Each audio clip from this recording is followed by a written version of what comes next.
అబ్బో ఇక్కడ కేజీ చీరలు కొంటే అర కేజీ చీరలు ఫ్రీ అంట. మంగళ్య షాపింగ్ మాల్, కేజీల్లో సేల్, టన్నుల్లో ఆనందం.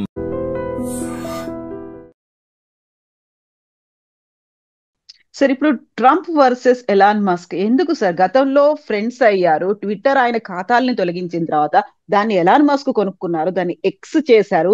ఎక్స్ తరఫున బోల్డ్ అంత క్యాంపెయినింగ్ డొనాల్డ్ ట్రంప్ కోసం చేశారు.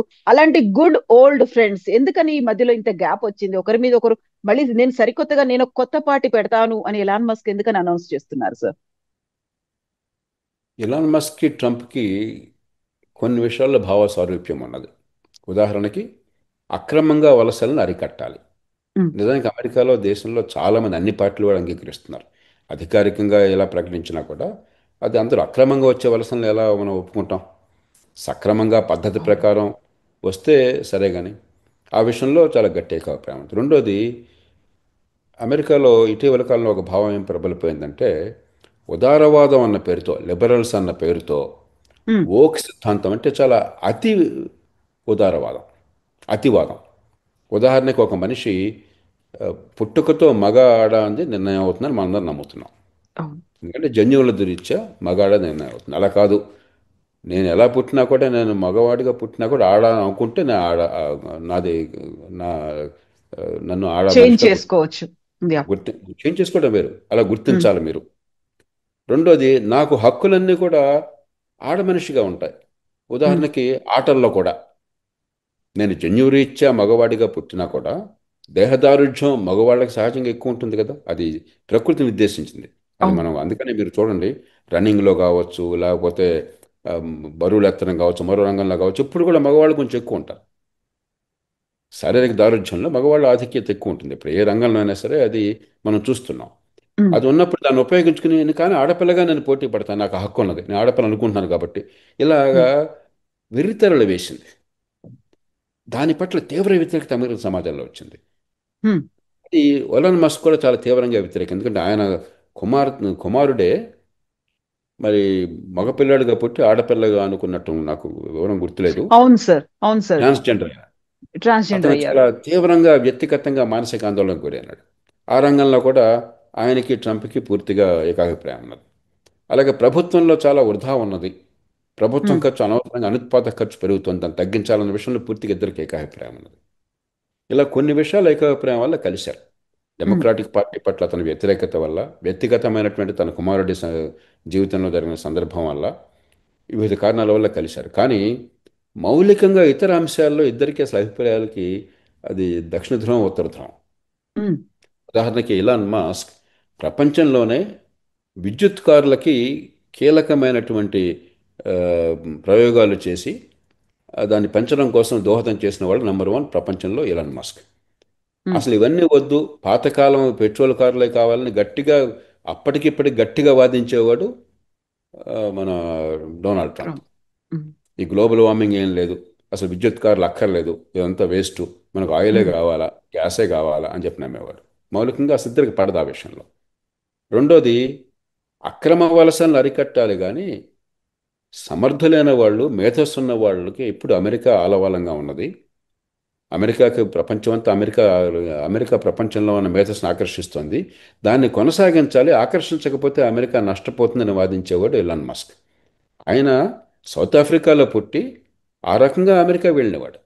ఉమ్, అమెరికా ఆకర్షణీయమైనటువంటి దేశం కాబట్టి, తనకి మేధస్సు ఉంది కాబట్టి, మరి ప్రపంచంలో గొప్ప పారిశ్రామికతగా పెరగాలి, గొప్ప ఇన్నోవేషన్ తీసుకురావాలని చెప్పంటే అమెరికా కొన్ని అవకాశాలు అక్కడ లేవు కాబట్టి అక్కడికి వెళ్ళి ప్రపంచంలోనే గొప్ప కంపెనీ నిర్మాణం చేసినవాడు, ప్రపంచంలో ఉమ్, అత్యంత కుబేరుడైన వాడు. కాబట్టి ఆయన ఏమిటి, వాళ్ళు భారతీయులైనా ఇంకో దేశం నుంచి అయినా కూడా మేధస్సు ఉన్నవాళ్ళు, శక్తి గలవాళ్ళు, కొత్త ఆలోచనలు, కొత్త పంతులు తొక్కల వాళ్ళు అమెరికాకి రావడాన్ని మనం మనం అనుమతించాలని గట్టిగా పోరాడే మనిషి. మూడోది, ప్రభుత్వం ఖర్చుని అరికట్టి అప్పుల పాలు కాకుండా చేయాలని గట్టిగా నమ్మే మనిషి. ఇంతకుముందు ఉమ్, అనుకున్నాం, ఈ సోకాల్డ్ బిగ్ బ్యూటిఫుల్ బిల్ అంతా కూడా ప్రభుత్వం ఖర్చుని పెంచి అప్పుల పాలు ఉమ్, చేసేటువంటిది, అప్పుల భారం పెంచేటువంటిది. ఈ విషయంలో చాలా గట్టిగా పట్టుబట్టాడు. మనం పోరాడుతుందాం, అప్పుల భారం పెరగకూడదు, భవిష్యత్ మీద భారం పెరగకూడదు, ఆర్థిక క్రమశిక్షణ కావాలని. ఈ బిల్ ఏమిటి, చెత్త బిల్ అని చెప్పాను. ఇలా యా. మౌలికమైన విషయాలు కొన్నిట్లో ఏకాభిప్రాయం ఉన్నా, కొన్నిట్లో తీవ్రమైన అభిప్రాయ భేదాలు ఉన్నాయి. మరి ఇద్దరు గట్టి మనస్తత్వం ఉన్నవాళ్ళు. ఎలాన్ మస్క్ మంచి ఉమ్, చెడు పట్టుదల, పోరాట పటిమ, మరి గట్టిగా నమ్మిన లక్ష్యాల పట్ల నిబద్ధత లేకపోతే అతను అంత గొప్పవాడిగా అయ్యుండేవాడు కాదు. డొనాల్డ్ ట్రంప్ ఎన్ని అవలక్షణాలన్నా కూడా మంచి చెడు తాపట్నే కుదేటికి మూడే కాళ్ళు. ఉమ్, తర్వాత ఇద్దరికి కూడా వ్యక్తిగతమైనటువంటి ఈగో, ఈ కారణాలుగా కొంత బెడిసి కొట్టింది. అది శాశ్వతం కాకపోవచ్చు కానీ పూర్వం ఉన్న సయోధ్య ఉండదు. ప్రస్తుతానికి ఇద్దరు కూడా ఆ, ఒక స్థాయిని మించి ట్రంప్ కూడా మస్క్తో దూరం అయినట్టయితే మస్క్కి ట్రంప్ కంటే ప్రపంచంలో ప్రజాదరణ ఉంది. పూర్వం ట్విట్టర్ అనేవాళ్ళం, ఇప్పుడు ఎక్స్ అంటున్నాము. అది మస్క్ చేతుల్లోనే ఉంది. దానిలో ఆదరణ చూస్తే ప్రపంచంలో అత్యంత ఆదరణ ఉన్నది ఈవేళ బరాక్ ఒబామాకు కాదు, డొనాల్డ్ ఉమ్, ట్రంప్కి కాదు, లేకపోతే నరేంద్ర మోదీకి కాదు, ఎలాన్ మస్క్కి. అతి ఎక్కువ మంది ఫాలో అయ్యేది ఎలాన్ మస్క్ని. అంటే అతను ప్రపంచ ప్రజల కొన్ని వర్గాల భావాలని, అమెరికన్ ప్రజల భావాలని ప్రభావితం చేసే శక్తి ట్రంప్కి ఎంత ఉందో బహుశా అంతకంటే ఎక్కువ ఎలాన్ మస్క్ కూడా ఉన్నది. అలాగే అపారమైనటువంటి సంపద ఉన్నది. అతను కొంత నష్టపోయినా అప్పుడప్పుడు చేతిలో పెట్టుబడి పెట్టే శక్తి ఉన్నది. ఉమ్, మరి 10 మందిని ఆకర్షించే శక్తి ఉంది. కాబట్టి ట్రంప్కి అతను కోల్పోవాలన్న కోరిక ఉండదు. అలాగే మరి ట్రంప్కి అపారమైన ప్రభావం రిపబ్లికన్ పార్టీ మీద ఉంది అమెరికాలో. ప్రస్తుతం అధికారం ఉన్నది కాబట్టి ఆయన్ని పూర్తిగా కోల్పోవాలని ఈయనకే ఉండదు. అంచేత ఉమ్. కొంతకాలం ఈ ఆ, ఈ సహజీవనంలో కొన్ని ఇబ్బందులు ఉంటాయి. తూతూ మేమే అని అంటాం మన ఇండియన్ పాలిటిక్స్ లో ఉన్నట్టుగా, అది అక్కడ ఉమ్. కూడా కంటిన్యూ అవుతుంది సార్. అది. సార్ ఇప్పుడు కొత్త పార్టీ పెట్టాల్సినటువంటి అవసరం ఉంది అనే ఒక మాట అన్నారు. అమెరికన్ పార్టీ అనేది, మీరు నన్ను పంపించేస్తే నేను పార్టీ కూడా పెట్టుకుంటాను అంటే, డెమోక్రాట్లు రిపబ్లికన్లు కాకుండా కొత్త పార్టీకి స్కోప్ ఉందా సార్ అక్కడ? ఇది కొత్త కాదు. అమెరికాలో చాలా కాలం నుంచి మూడవ పార్టీ కోసం ప్రయత్నాలు జరిగినాయి. గతంలో ఒక రాష్ట్రపతిగా చేసినటువంటి థియోడర్ రూజ్వెల్టే ఆయన మూడో పార్టీ పెట్టే ప్రయత్నం చేసి ఎన్నికల్లో పోటీ చేశాడు. ఆయన గెలవలేకపోయినాడు. ఉమ్, అట్లాగే రాస్ పెరో 1992 ఎన్నికల్లో, 88 ఎన్నికల్లో కానీ 92, 96 ఎన్నికల్లో ఆయన ప్రభావం వల్లనే బహుశా బిల్ క్లింటన్ చాలా సునాయాసంగా గెలిచాడు. ఆయన ఓకే. దాదాపు మొట్టమొదటి ఎన్నికల్లో 18% ఓట్లు సంపాదించాడు. తర్వాత ఎన్నికల్లో 12, 13% ఓట్లు వచ్చినాయి. ఉమ్, కాబట్టి ఈ రెండు పార్టీలు కూడా పూర్తిగా బూజు పట్టినటువంటి పార్టీలు అయిపోయినాయి. వాళ్ళు ఇతరుల మాటలు ఆలకించటం లేదు. ఊరికే కొన్ని ఈ వెస్టర్న్ ఇంట్రెస్ట్, కొన్ని వర్గాల ప్రయోజనాల కోసం పోరాడుతున్నాయి తప్ప సమాజం మొత్తం కోసం కదా భావన చాలామంది మనసులో ఉన్నది. కానీ వాళ్ళ ఎన్నికల పద్ధతి బ్రిటన్లో కానీ, అమెరికాలో కానీ, కెనడాలో కానీ, భారతదేశంలో కానీ first past the post system అంటాం. ఉమ్, ఒక ఓటు ఎక్కువ వస్తే గెలుపు, ఒక ఓటు తక్కువ వస్తే ఓటమి. అలాంటి ఎన్నికల వ్యవస్థ ఉన్నప్పుడు మూడవ పార్టీ కొంతకాలం పాటు రెండు పార్టీల మీద కోపం వస్తే మూడవ పార్టీకి కొంత హడావిడి ప్రచారం ఉండొచ్చు కానీ మూడవ పార్టీ నెగ్గడం చాలా కష్టం. ఉమ్, భారతదేశంలో కూడా సమస్య అదే.